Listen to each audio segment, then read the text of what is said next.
Hello, everyone. I am so excited to have you all here again on our last series of Sharing with Heart.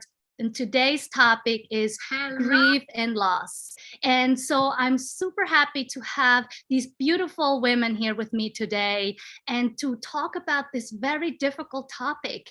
And once I was thinking about this the other day, what do I want to talk about today? What is really eminent and important about this topic? And it brought me back to the theme of cycle of life, and that everything begins somewhere and it ends somewhere and then it begins again. And so this is actually what we're going to talk about today, how it showed up in our lives, because it's always easy to find joy and happiness, something new that just started, that we can find all these new possibilities and excitements. But when something ends, and I found so many stories, so many different analogies that we can relate this to. I was thinking about life as general, right? And then I was thinking about like starting new place, like you're moving someplace, right? And then you start again, you're grieving of that place that you just left. Growing up, leaving your parents' home, starting a new life. I was thinking about our own children, if you have children, how they're growing up and there is a grief and loss consistently happening from when they were babies and now they're grown-ups, and all these things that are happening in our lives that we don't really realize how much we actually grieving through our lives, but we never really put enough attention to it until it hits us in a way that we can't stop looking at it. And there are many ways, as I said, and today I have these beautiful women that I'm going to introduce just shortly, and they will talk about the different ways that they experienced loss and grief. And I can't wait to hear their stories and what they experienced, and how, especially how they got and accompanied with it, like how they became friends with it, how they not try to avoid it. Because today, actually, I was shared an article from Nick Cannon, who just lost his 5-month-old baby. And the one thing he said is, you can't heal until you feel. And this is exactly what these panel discussions are here to do, is for us to have these conversations around things that hurt us, that are painful, that we actually try not to talk about, but we have to talk about it, because as he said so beautifully, is we can't heal. We need to feel the pain. We need to go through this. And another friend just posted this morning, I mean, it couldn't be any better. And Diane and Swati know me, that these things just, they show up like this. And I'm sure Naomi and Antje have the same experience like that. And so she said that the darker it is, the easier it is to see the light. And this is what we're going to do today. We're going to talk about these stories of my dear panelists. And so my name is Radhika Lazari. I am from Mindful Being, and I'm creating these platforms, these conversations, because I know that this is important for us to be more vulnerable, to open up to our hearts, and to create more connections, heart to heart. Because one thing we've learned in the past few months is that there's connection happening all the time. And if we don't talk about what we're going through, we will never know. So here are my beautiful panelists. I'm going to start off in my circle, as I usually do. So I have Antje Swart right next to me, followed by Swati Rohatki, Diana Winskite-Landborg, and Naomi Vladek. These are beautiful women. So please, you will go on, you introduce yourself, and you tell us your story around grief and loss, and whatever you want to tell us. You got a few minutes. Welcome. Hello everyone, and thank you, Radhika, for bringing us beautiful people together here. I'm Antje Swart. I've got a German passport, a South African heart, and I currently live in Sweden.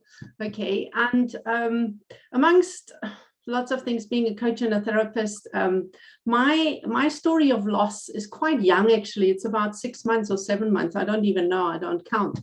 And that is the biggest loss I am working through, and that's the loss of my husband of 28 years and the father of my children. And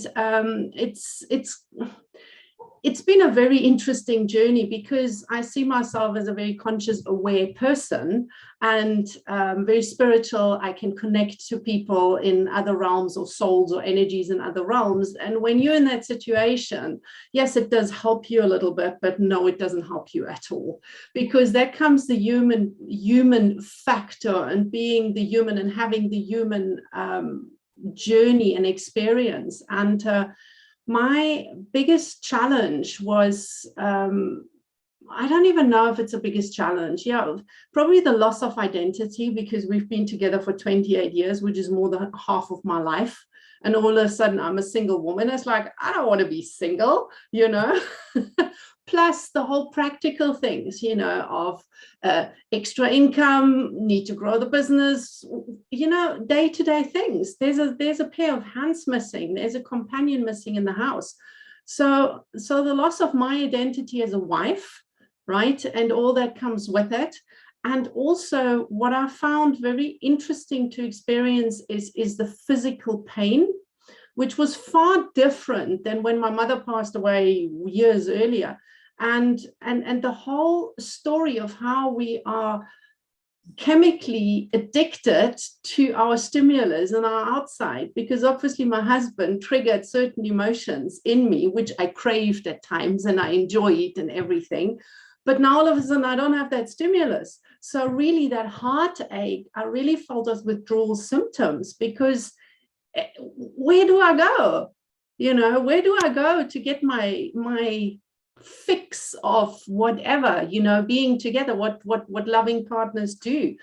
What got me through was very much the love and support of very mindful people, and also quietness and stillness, and allowing myself to just be.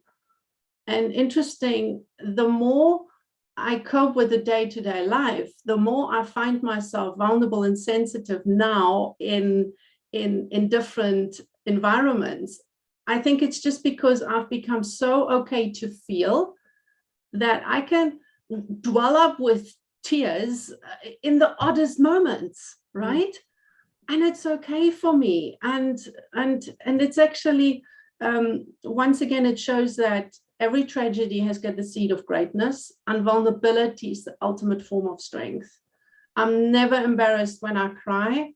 I don't break down and sob with lots of drama. It's just the wave that comes up. I feel his spirit. He's there. That can bring me to tears. And then I don't sometimes know whether the tears are of incredible gratitude and love or sorrow and grief. Quite frankly, I couldn't tell you the difference, you know. So it is so interesting and eye-opening, and I think freeing to connect with like-minded people and actually speak about it. Really open up and say, it is love that I cry and it is grief that I cry. And who cares what's the difference? It doesn't matter. I'm right here in the moment and I'm processing my life. So that's my story with loss and grief. You're muted. Yeah, thank you, Antje. I mean, it touches my heart just hearing these words, not knowing what it really connects to, because it's always interesting what we are going to connect to, and what touches our hearts is not you as you, it's what is created in our minds. And that's exactly what you were saying, right? You don't know why you're crying. Is it love? Is it the loss, or what is it, right? It's because something is happening in our brains that we cannot pinpoint, and that's what's happened to me in these few minutes, right? And so I thank you for beginning our conversation so truthful and raw. Thank you. So we're moving on. So what we're doing is we're going to go through each person, and then we'll have more minutes at the end for each one of us to interact with each other. And if there's people watching, listening, please feel free to add any questions, anything that you notice that in the conversations that touches you, that's something that you are going through. Feel free to put that in the comments. We will touch on them in a little bit and implement it into our conversation. So next up, we have Swati Rohatgi. Welcome. Hello, good morning. Thank you, Raditya, for this wonderful opportunity, as always. And it's so lovely to connect with new people and to reconnect with Diana. And, it's such a beautiful platform to just come together and share our stories. So thank you.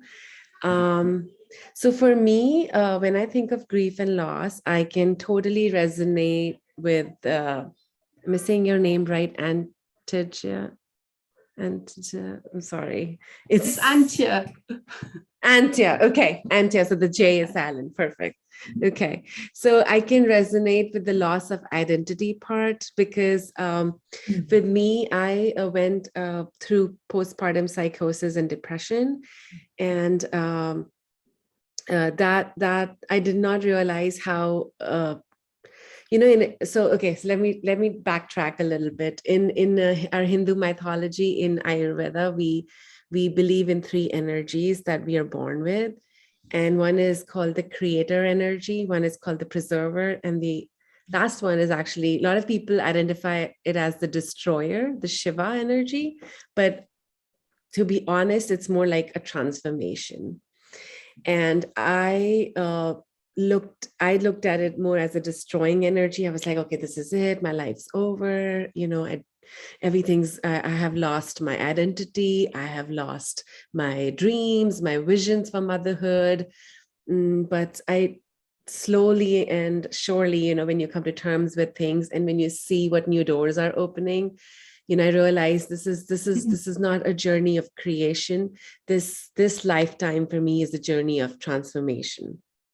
And just accepting that and just releasing all the baggage that comes from the past in itself has given me a lot of strength. And, I can again resonate with the words like being vulnerable, being sensitive. They're such key words in this journey of grief and loss, I think. But for me, I think I'm double my size. I was half my size. So that's just body shaming, going through body shaming on a constant basis from family, from friends. That's been challenging, but I think because I put myself out there, I show up every time I have to talk about things, and just breaking the taboo of the society, it's just given me incredible strength to do this. And I think I found Ayurveda like that. Just in my journey of healing, I found Ayurveda, and today I'm just a little all over the place. I'm trying to get my thoughts together. This is such a deep topic, but I think just to consolidate everything, all I can say is words like transformation and releasing the baggage and healing. That to me is grief and loss, because really you don't come with anything, right? You come empty-handed, you come bare and naked, and you're gonna go like that. So there's nothing to lose in this lifetime. Energy is constant, and we are all energy at the end of the day. And it's just there's no loss. It's all in the same cosmos. So that's all I have to say. Thank you. Thank you very much, Swati. And we've heard your, journey through these few months. And so it's just beautiful to have you here today again, to just bring it back to just original yourself, how we're moving through these different stages. So thank you and welcome. And Diana, welcome back. Yes, thank you, Radhika. It's always a pleasure to be here. Nice to meet you all, ladies, and see you all again. Yes, so I live in Sweden as well as Antje, but I'm originally from Lithuania, for the ones who haven't seen previous videos. And I'm a mom of 2 kids. And for me, I had quite a few losses, like all of us have. But I would just want to mention some few of them. Just, for example, you talked, Radhika, about feeling the feelings, but I wasn't feeling the feelings. A big part of my life that we talked about previous times. For example, when I moved from Lithuania to Sweden when I was 15 to study, I had this dream that I would go back and help my home country to rebuild, because it was at the break from Soviet Union. And that grief, actually, I was trying to not to feel when I decided to stay in Sweden with my Swedish husband, and I have been carrying it for so many years, and it was one of those many layers what made me ill at the end. And Antje here actually helped me to reveal these feelings, and also she helped me through the latest process, where I will come soon to. So that was one of the griefs that I realized I will not move back to my parents, and I was carrying a lot of shame and guilt for that, and sorrow and sadness, and it took a long time for me to realize it and accept it. Next grief, I relate to Swati as well, that, you know, when you become a parent, everything changes and your identity shifts. And then I had a hard time releasing it because I had quite a strong ego and strong identification, with things that I was doing, and I was a career woman. So for me, I was a career woman. So to be a mother and career woman, it just didn't go together for me. And after my burnouts, when I realized I don't want to be the career woman and I can't be a career woman, the next phase of grief came, and then I had to release that identity. So there have been quite many of these, and the last one is, it's also just recently from the summer. My father passed away suddenly from aggressive cancer, so it was also very painful. And what helped me through that was meditation, being in nature, swimming in a cold bath and breathing, as always. It's my thing. And also talking to people, and help from Antje as well with hypnotherapy, because sometimes my mind is so strong, so I don't allow myself to feel. So sometimes I need to go deeper, to just, you know, in a safe place, and just let me feel. And I'm working on it, not much better at it, but sometimes I lock these feelings inside instead of feeling them, and it brings a sense of unease. But it was interesting, as Antje was talking about, that you can, you know, feel the feelings in strange situations. So my son got this assignment from his Lithuanian teacher, and we were supposed to read about one traveler, a famous Lithuanian traveler who traveled in the beginning of 1920s, and he was Esperanto user as well. While I was reading that story, I remembered that was my father's favorite person. He was looking up to that person, and when I was reading about his story, it felt like I was reading about my father, and my tears just started to run. It was just last week. I was just crying and crying, and my son was looking at me. He's like, "Mom, what's wrong?" And I had to explain to him that nothing is wrong. Just your mom is grieving a little bit. So yeah, so it's and also family and friends. They've been very important. Just knowing that you're not alone in this. So thank you. Thank you, Diana, for sharing your stories. There are so many, as you mentioned, and also to just bring it back to what helped you get through it, because it's something that, as you just explained with last week, it's something that comes up out of nowhere when you least expect it. And so thank you for bringing this awareness to us. And last but not least, we have Naomi Vladek, who's going to tell her story. Thank you. Yeah, so I'm Naomi Vladek. I'm a creativity and life transitions coach. And wow. So what's really resonating just from what Diana was saying, and it brings up bits of what everybody's offering, is this thing that, like, in our cohorts, you know, where we have children and we are trying to do lots of different things, and we're grieving lots of things, that we're going through different transitions at once. Often it's not just one thing, and so there's a series of sort of letting goes that we have to attune to on a regular basis. And my story, like, the big themes have to do with, you know, I grew up kind of with a big group, big family, and when I got married, I had all my grandparents, and there was just a lot of sort of energy and holidays and all of that. And I was sort of raised to attend to my grandparents in a certain way.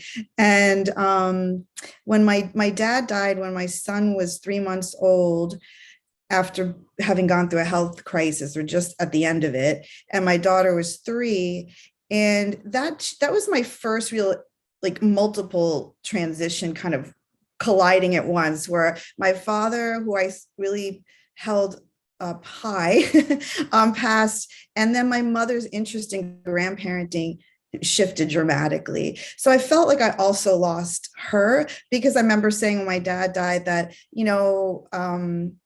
I said to him, I didn't have children for you, but I kind of did, that there was this idea that my nuclear family was always going to be me and my parents and my siblings. And so that break from that had me turn to my husband and my actual nuclear family. And I also wanted to control the experience by sort of like directing my brothers to fill that gap. Like, I want you to represent my dad and teach my kids who won't know him, like, those things that he was, this kind of thing. When I had a grief counselor at the time who said, you have to sort of give it up to the universe in a way and let that hole be filled by what will fill it, and just let go of that. I was still in my mid 30s then. And about 5 years later, my husband's addiction to alcohol became obvious. I didn't know it was an addiction. He was a highly functional addict.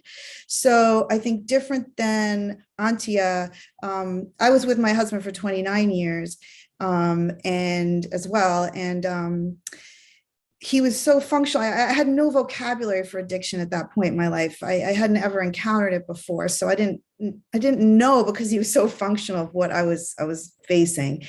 And so, like Diana, because of my sort of, I guess you would say, codependence at that time, my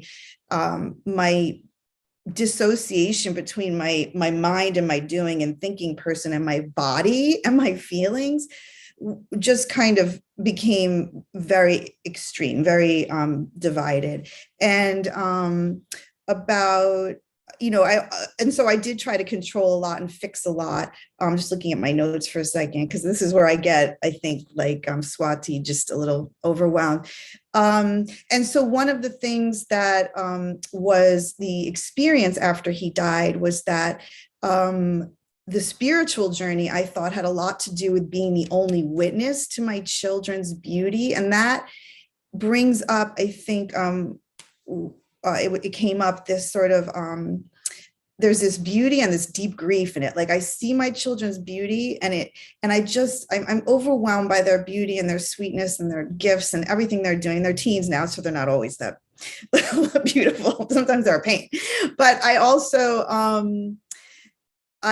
feel this great grief, and sort of a part of it feels almost inconsolable. And I want that to be okay. Like, there are parts that I may always hold on to a shred of story that, what if only it could have been different. So that's my journey, is kind of working through that and my own codependency. So after he died, I dove so headlong into my own spiritual recovery, and how I did that was absolutely to get therapeutic support, group support. I turned to other circles of support, like my bereavement group, who some of them will be watching this, and a lot of spiritual learning. Like, I did a lot of education in my own spiritual growth and personal growth. And yeah, so every day there's a little bit of letting go. But I also feel really energized, to bring up Swati's beautiful word there, is about what I'm becoming and who I'm becoming, because I've been so brave to look at all that dark stuff and to learn how to communicate in a better way, because I don't want to leave this planet without an experience of safe intimacy and being able to just really be who I am without controlling. And I think that's mostly it.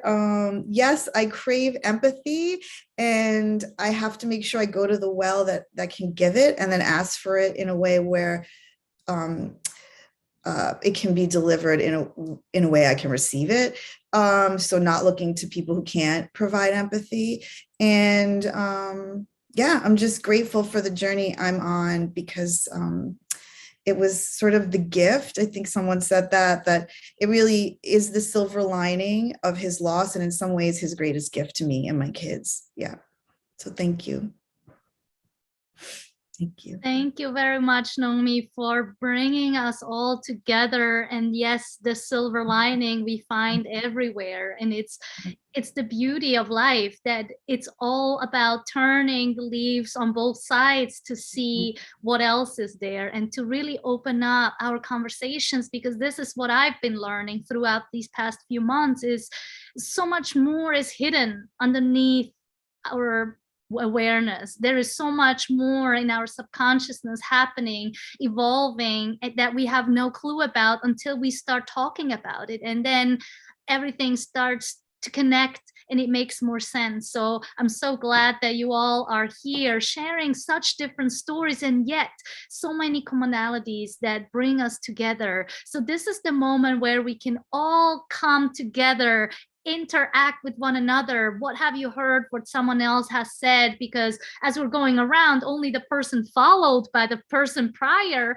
is able to connect to what the other person has said. So here we are at this point where we have plenty of time to really dive in further in how to explore grief and loss. How can we support one another, and how do we deal with these moments, like Antje said, the silence, the moments that we are in right now in the holiday seasons, where we are surrounded, like Naomi was saying, we're surrounded of going to these gatherings and being reminded by that person, if it's a person that is there, but also about the person that we are not anymore, but we're back in our families that might have not seen our evolution, that might still see us as that little girl that was that 20 years ago, or even 5 years ago. And we have changed and shifted. And how do we deal with those moments when we are faced with people around us? Like Naomi said, I'm reaching out to people that I want to be feel held in, that I want to feel safe in. And what if we're not around people that make us feel safe? Because we're plenty of times around people that don't make us feel safe. What can we do? So these are just topics that came up to me as we're having these discussions. So please, if you want to share anything, feel free to just mute yourself, start speaking. And if you want to raise your hand because something really pressing is coming up, feel free to do so. So yes, Swati, please go ahead. Hi. I think I missed a lot of what I wanted to share just because there are constant messages popping on my laptop and emails because it's the time of the day. But it is very distracting. But I just wanted to share that what's really arising right now is, after hearing all the speakers, that grief and loss is something that everyone goes through, and it's so personal to everyone. You know, it's never tied to anyone. That's what I've learned. Like my journey from postpartum depression to psychosis, then I underwent a spinal surgery right after, within a year, and then there was another diagnosis for my son. So all that happened in 2 years, and it was a lot, like a big boulder that just blasted on my life. And I realized that I was the one who had to be in charge of what's happening, because even though you have your support system, there is nobody who can come and take it away from you. So when we think about situations like when we are around people or family who still think we are the same little person we were 20 years ago, I think in those moments, probably holding on to a mantra and just to or a chant that keeps you strong is good. That works for me. And then just this image that who you are right now is what matters. And sometimes I stand up for myself. Like schedules and routines keep me very sane. So if I feel like the time is past my dinner time, now I just speak up. I'm like, look, it's my dinner time. I have to leave. I'm very honest about it. Yes, I am one of those people who go to bed at 9:30, but I know this is what keeps me afloat, because all these people who peer pressure me, they're not going to come to rescue me when I'm in crisis. So I have to look out for myself. So I just wanted to share that. Thanks. Thank you. Yes, that's smart. That's all I want to say. I think that is so true, Swati, because we need to look after ourselves. And in that regard, I also found it very challenging with what society puts on you, because people think they know how you feel, and then I can't even imagine how you feel. And I was just thinking, no, you can't, because right now I might have been in an absolute state of gratitude for having had this experience of the 28 years, for example, right? And I found it very challenging at times to actually deal with those very well-meant comments and very well-meant people reaching out, but they're not, they do not imagine how the other person feels, right? Send them love, send them strength, send them whatever, flowers, a bowl of food that they don't have to cook. That's fine.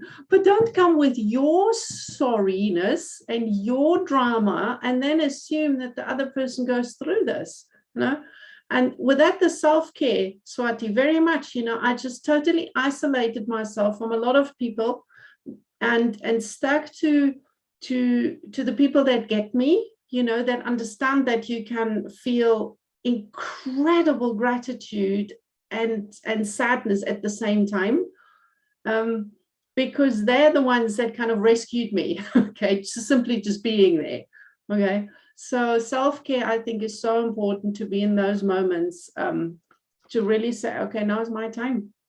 Okay, I've had enough. Thank you very much. I'm going to do whatever. Yeah, very good point.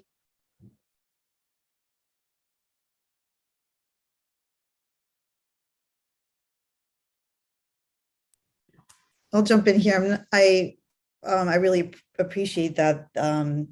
I think maybe it was Raditya who said the darker it is, the easier it is to see the light.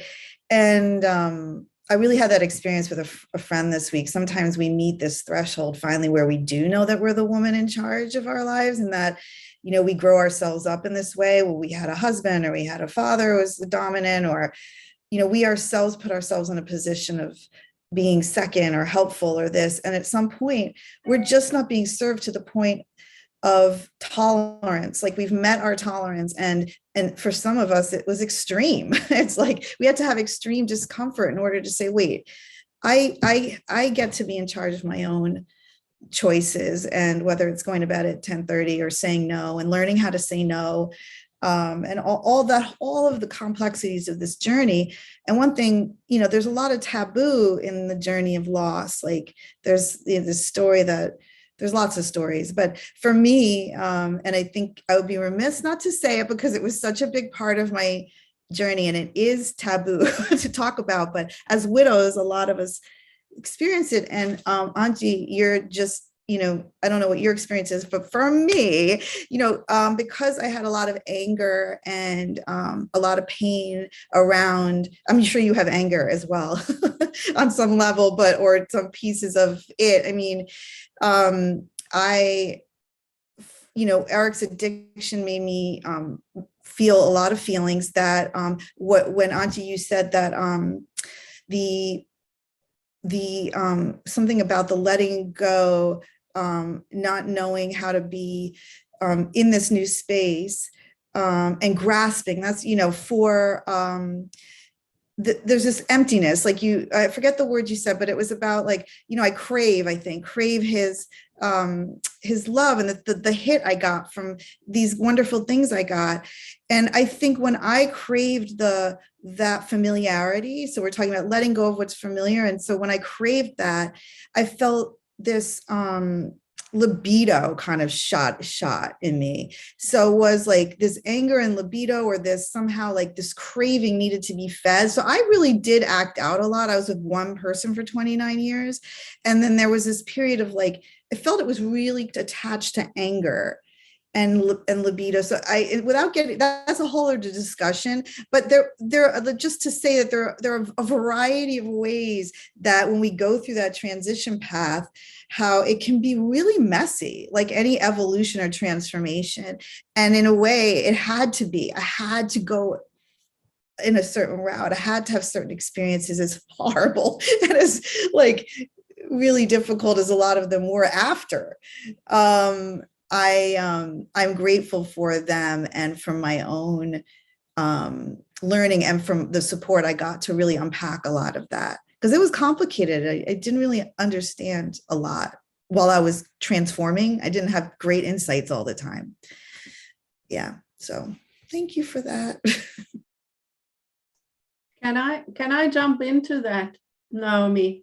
Because it's very, very true. Now, change is messy at the beginning, hard in the middle, and it's gorgeous in the end. Robin Sharma says that, and I love it. And it is so true. And the messy phase is, and I spoke about the chemical addiction to the hit. And, you know, and the physical emotions and feelings that you have. For me, from where I'm sitting, it makes perfect sense, because these are the bottom chakras. This is the life force. This is the pure Kundalini life force energy that awakens now, right? And it sits in the lower chakras. So there's a fine line, you know, the lust for life. And when you have been asleep, right, and then you come into your full power, because now you've been kicked out from your comfort zone of being a couple, right? Now, of course it comes up, you know, and then it's about us, you know, are we living it out? Are we going wild? You know, are we sitting it? Are we suppressing it? Are we channeling it into what? But it's fantastic to then actually embrace the change, even if it is messy, you know. So what, right? It's a process. It's the evolution, because life always expands.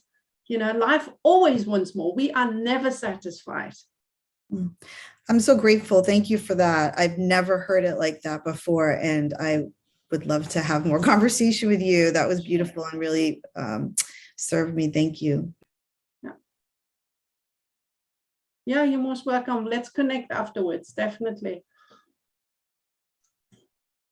Yes, well, I can definitely recommend that, because Antje have helped me to be sane quite a few times, and talks with Radhikas too as well, you know.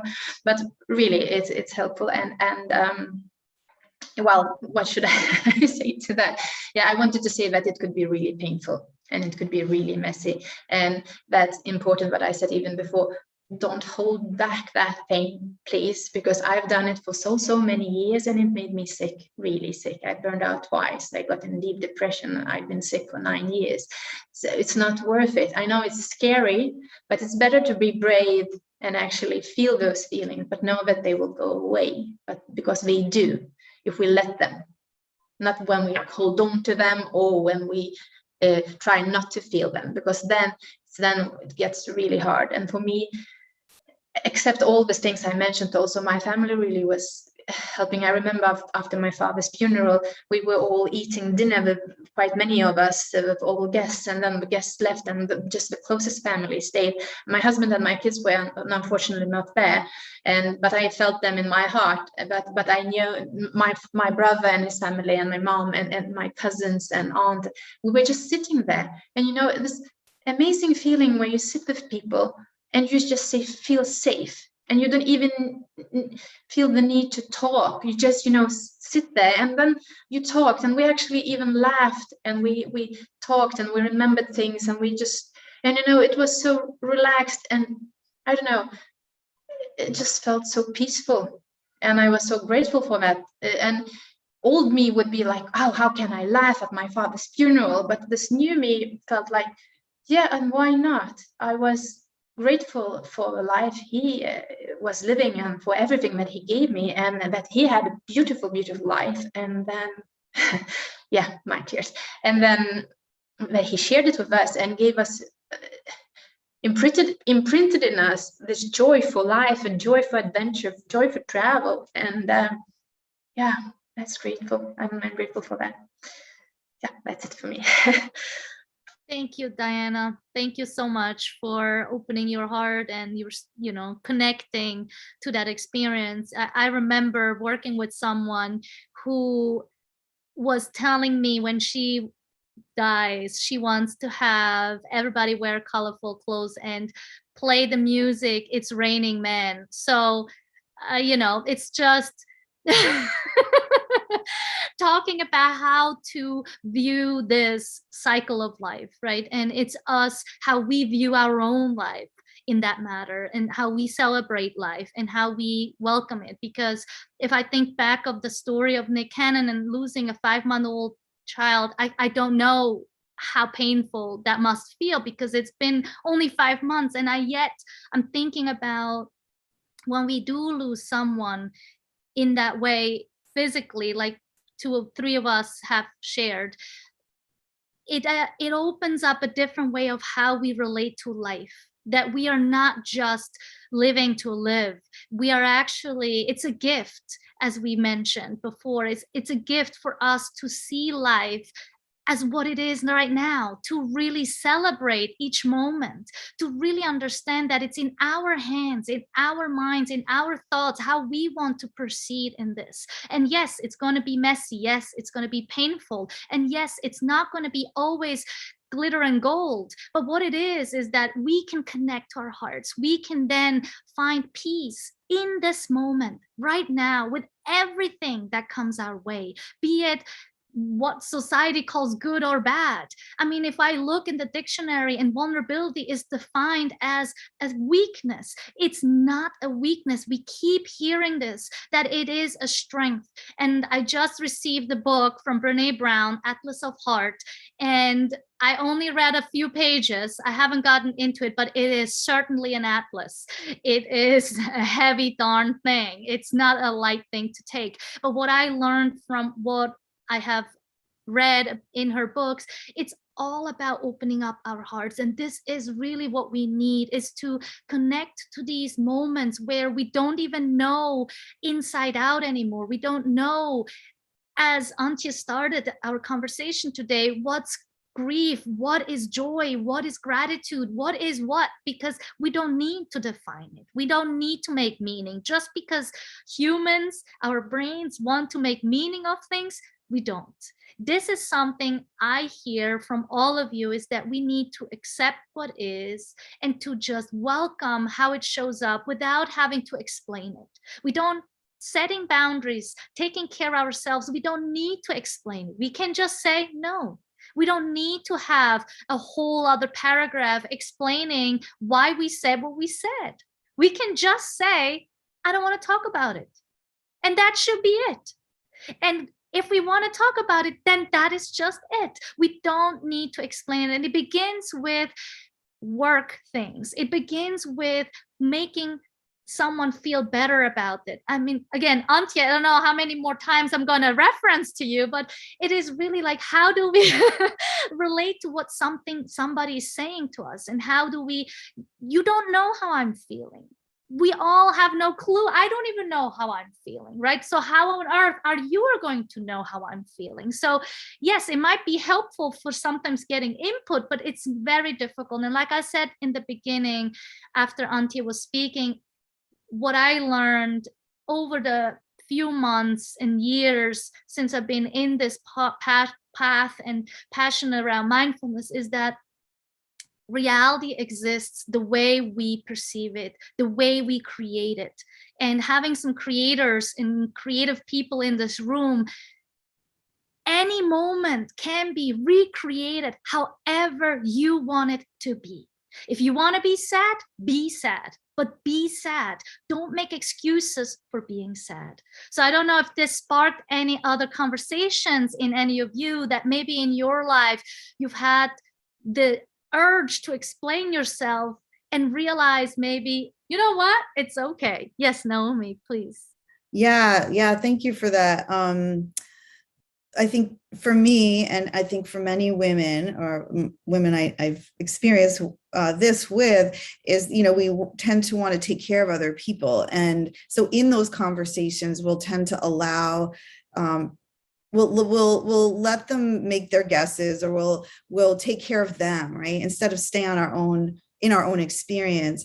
And I think this came up a lot yesterday. I was working with a group of artists, and integrity was sort of like a big theme. And I was, you were referencing books. I was reading The Way of Integrity. I read Martha Beck, which is super deep. She went through some stuff. But it really challenged me because authenticity has been a big part of my own journey, because I was I was so dissociated and so much about controlling the environment around me. And it's funny because I don't think of myself as controlling. It wasn't until my husband died that I realized the way I controlled was because of my family of origin stuff. It was like, what are the fires I'm putting out? Always with the antenna on the outside. So when I had to turn the light on the inside, it actually amped the sort of volume up on my own, like, wow, now I really have to show up with my truth. And that was really scary because you're talking about the brain, my brain said, danger, danger, don't do that. Don't tell the truth because you're going to get abandoned or annihilated or implode, And so that real stuff, and I think it goes to, I think Antia said it, or someone said this beautiful word about being accompanied on your journey for healing, that work. So being with people who can sort of go back to that place and do that work with you so that you can kind of release some of the sort of underlying beliefs you have that are related to that fear that there's a lot of danger out there. You can't tell your truth. And yet this incredible longing to tell the truth and to know what your truth is. Diana, it's like, I didn't even know. Like, I didn't know what a boundary was. I couldn't even construct a boundary sentence if my life depended on it before my husband died. My therapist talked about entitlement at one point. I have a lot of education. I couldn't have told her what entitlement meant on a personal, I was like, entitled to what you say? Love, like sex, attention, like, huh? So that was, that awakening continues to be massive, and takes a lot of practice. So I'm grateful that I have a partner now who is really awake on his journey for this similar kind of authentic connection and has some skills in that regard. So it helps me draw me out, because it's still really dysregulating for me to tell the truth. And my body tells me that it is, because I feel the dry mouth, I feel the speech speeding up, I feel lots of things that I used to not feel. I just didn't even feel the signs. So say that.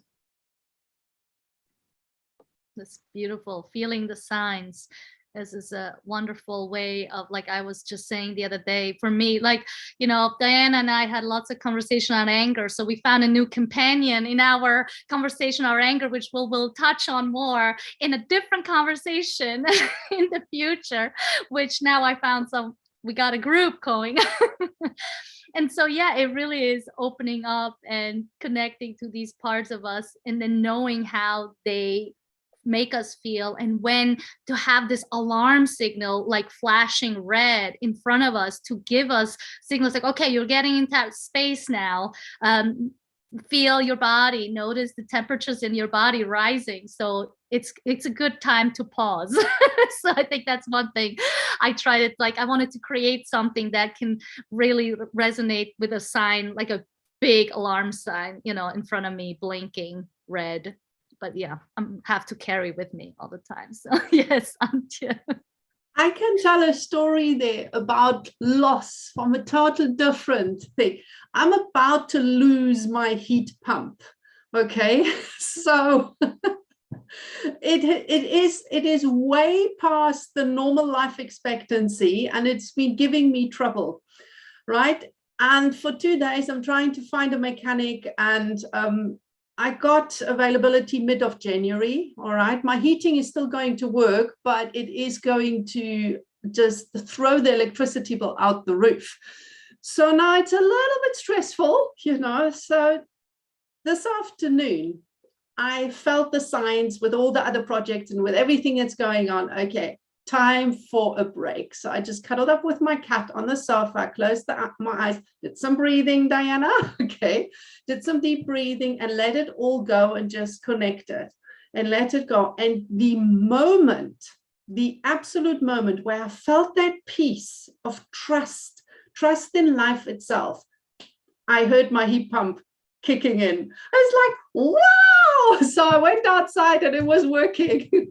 So I'm still going to get somebody out, all right, because it probably needs a replacement.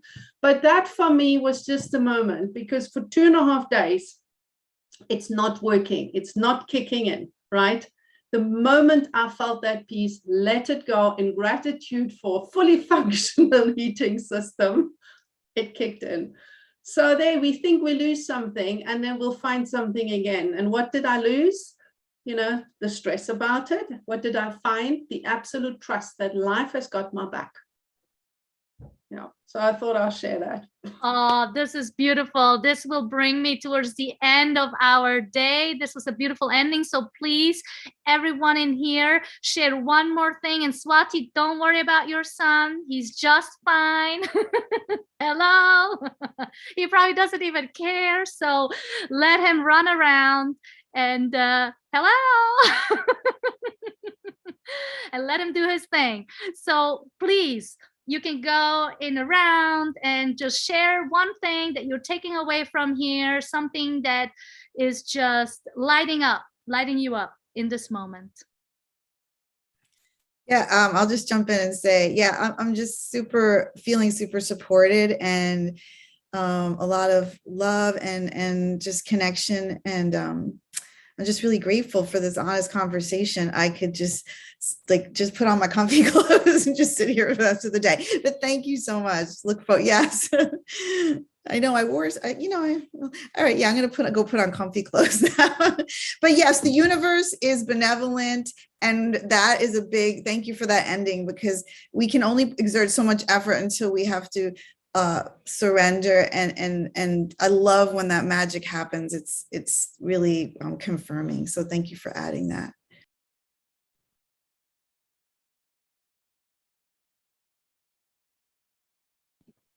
And I just wanted to add that, when I said that the grief and loss is all personal, however, I also want to add, it is also linked to people you live with.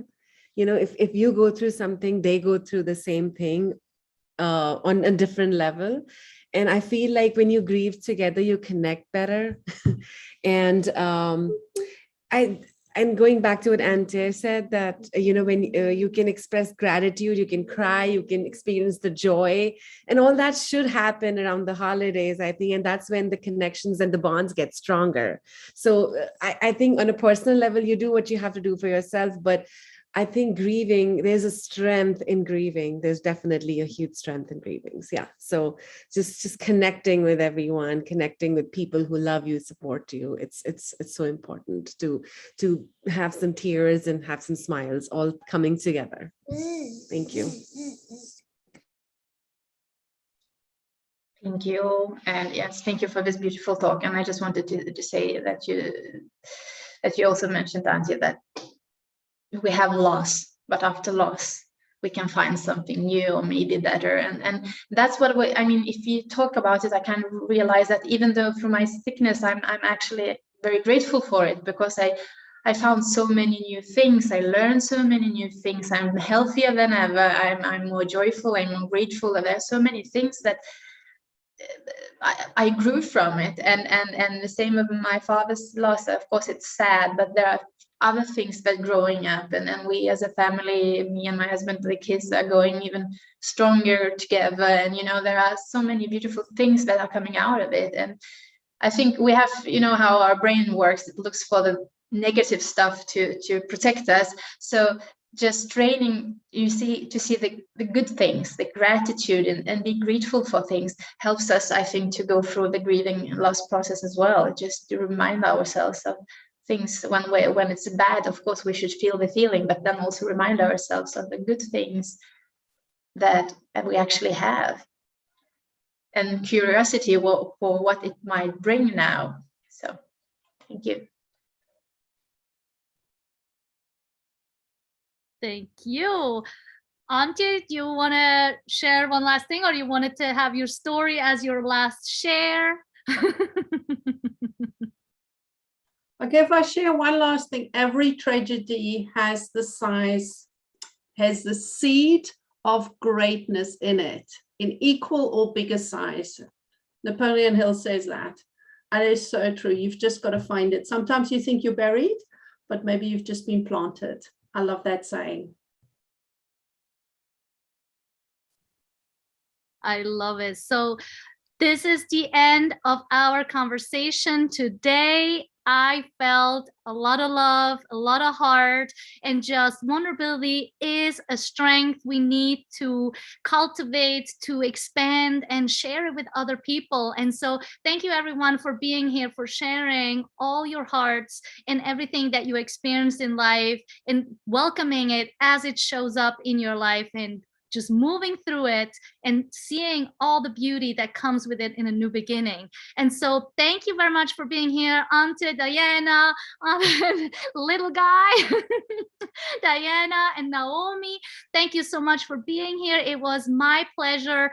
And if there's anyone watching, wanted to connect with any one of us on here, please let us know, comment or message us, and we'll be here another time again with new topics, with new conversations. So sharing with heart, lead with heart, and move forward